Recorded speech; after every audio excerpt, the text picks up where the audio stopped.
So at a time in, this would have been 1991-ish or so, when I was 19 and 20, I was working with Gabrielle Roth, Gabs, as I used to call her.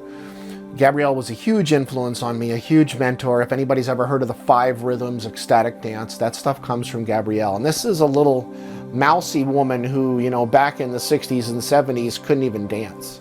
And was, if you ever read her book, Maps to Ecstasy, Teachings of an Urban Shaman, it's an incredible, incredible book. Incredible book. She talks about how she was led forth through that rhythm to open her heart.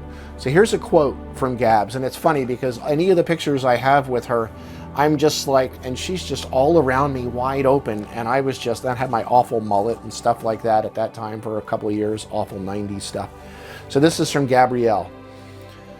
She said, "When joy does come, it should be celebrated, although many of us are embarrassed by spontaneous bursts of elation.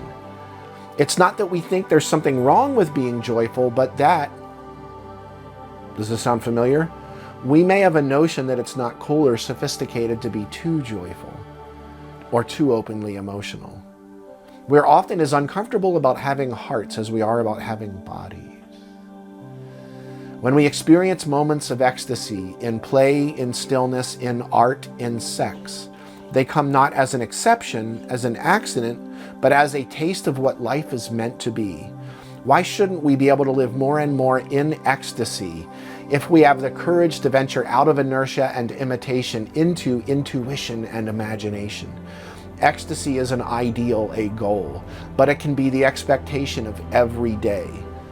Those times when we're grounded in our body, pure in our heart, clear in our mind, rooted in our soul, and suffused with the spirit of life are our birthright.